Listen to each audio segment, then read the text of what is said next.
This is Democracy Now!, democracynow.org, the War and Peace Report. I'm Amy Goodman.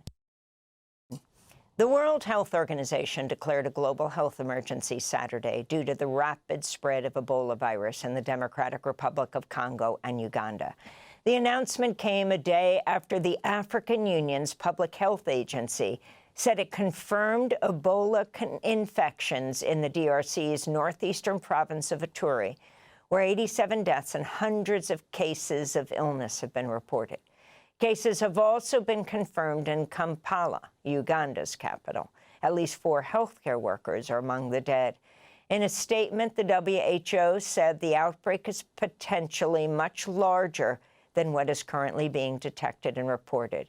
This is WHO Director of Health Emergency Alert and Response Operations, Abdurrahman Mahmoud. Well, we know very well that the country has experience, but the region where it is happening is highly volatile, with the humanitarian situation going on and the population moving around from South Sudan to Uganda and other parts. So our response is to stand with the regional government, and the country neighbor in terms of solidarity to show again that they can control this outbreak. Ebola causes severe hemorrhagic fever and is often fatal. There's no approved vaccine for the species of Ebola responsible for the current outbreak. This all comes as the World Health Organization is coordinating the international response to the outbreak of the Andes strain of the hantavirus, which began on a Dutch cruise ship. The MV Handias has docked in Rotterdam, where the ship's crew will self-isolate. There are 3 confirmed deaths and at least 11 confirmed cases, where dozens more are being monitored. As of Sunday morning, there were no known cases of hantavirus in the United States. For more, we go to Providence, Rhode Island, where we're joined by public health professor and emergency medicine physician Dr. Craig Spencer, also himself an Ebola survivor. In 2014, Dr. Spencer tested positive after returning to the U.S. from Guinea, where he was helping Ebola patients with Doctors Without Borders. He was treated at Bellevue Hospital here in New York City for 19 days and made a full recovery. Dr. Spencer's recent piece for STAT is headlined, "The Hantavirus is a Wake-Up Call. Will the Trump administration answer it?" Thanks so much for joining us from Brown University, Dr. Spencer. If you can start off by talking about Ebola and the significance of the announcement by the World Health Organization. For sure. Well, I've been saying that we learned too much too quickly to be anything but remarkably concerned. As you noted in the intro, this was first declared on Friday. And already by Saturday, the World Health Organization had declared this a public health emergency of international concern. Never has something been done so quickly. And that's because the number of cases that were reported when this was first declared would make it already the 4th largest Ebola outbreak in history. This has likely been circulating for much longer than is being reported, maybe 1, 2, 3 months.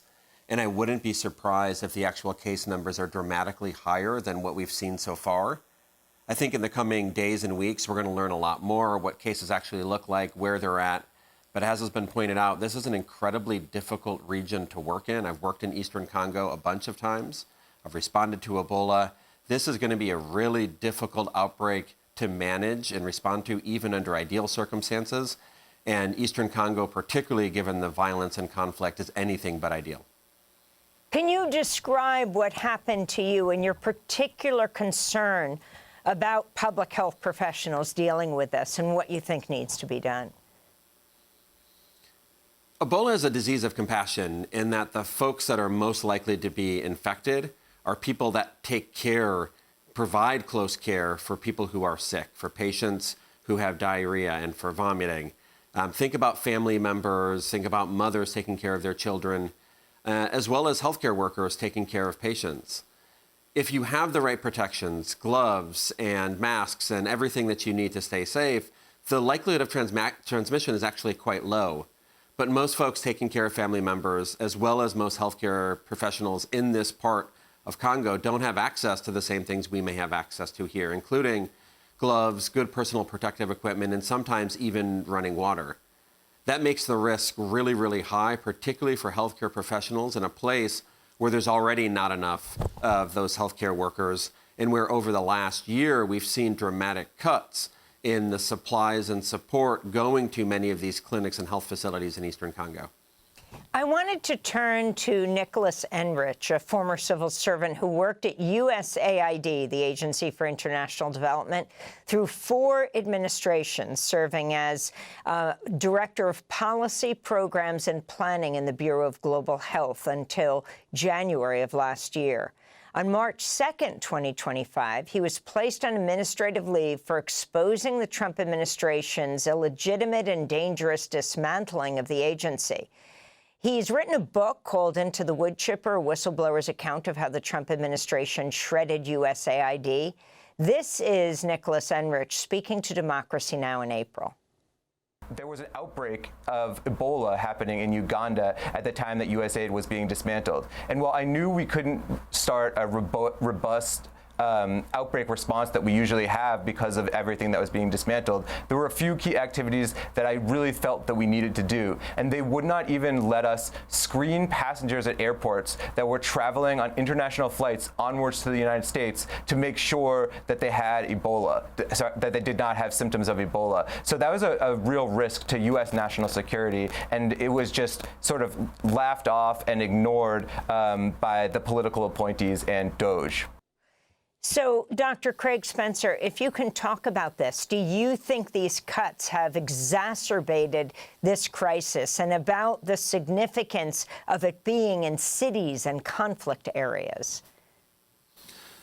Absolutely. Look, Nicholas is fully correct. If you recall, it was just over a year ago that Elon Musk gleefully declared that they were throwing USAID into the wood chipper. And you may recall that Elon Musk also sheepishly said at his first cabinet meeting that he mistakenly canceled Ebola prevention but turned it back on. For many folks, the story ended there, but what actually happened was there was an Ebola outbreak, and DOJ and Elon Musk cut all the support that we normally would have been giving to respond to that Ebola outbreak. The result was that exactly USAID, who in the past would have been supporting things like airport screening in Uganda, was not providing that logistical or financial support. USAID and other partners would have been providing support to make sure testing was adequate, to make sure a vaccine rollout could have taken place, but we didn't have USAID on the ground. Similarly, CDC has long had relationships in this part of the continent, in Congo and in Uganda, and a lot of those relationships have broken down and withered over the past year because we just haven't been paying. Similarly, the U.S. has pulled out of the World Health Organization over the last year, which means that in normal circumstances, our CDC folks are not able to even talk to World Health Organization people, something that is absolutely unbelievable and an incredible mistake for something that we should be able to do and be prepared for at all points. And the result is what we've seen over the past couple of weeks with hantavirus. We've seen with the dramatic increase in number of measles cases in the U.S.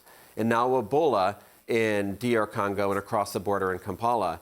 This is not all just a coincidence. This is a consequence of us cutting back our support, not only here at home, but also abroad. If you could talk about your piece in Stat, the hantavirus is a wake-up call. Will the Trump administration answer it? Yeah, so a year ago, I wrote a piece for The Atlantic saying that we were going to regret this. We were going to regret the cuts to CDC. We were going to regret the abdication of leadership on the global stage, pulling out of the WHO, and dismantling USAID. And I think that right now we're seeing the end result of all of that, and we're starting to see the worst case scenario. You know, in normal times, we would have had people on the ground, organizations on the ground that the U.S. helped support. There are a lot of NGOs that have worked in Eastern Congo for a long time that do things like provide infection prevention and control training, that make sure clinics have personal protective equipment. We're seeing what happens when those things, unfortunately, aren't in place. Similarly, we saw over the past couple of weeks with the hantavirus response, the U.S. was not at the forefront, it was not helping lead response, but found itself pretty flat-footed.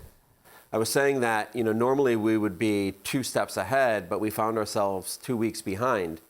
Similar here with the Ebola outbreak, the CDC reported yesterday on a press call that it learned about the outbreak the same time the rest of the world did, which is horrible given the fact that we used to have very close, collaborative, and trusted relationships in the DR Congo and in Uganda. But again, over the past year, a lot of that work, a lot of that trust, and a lot of that collaboration has broken down.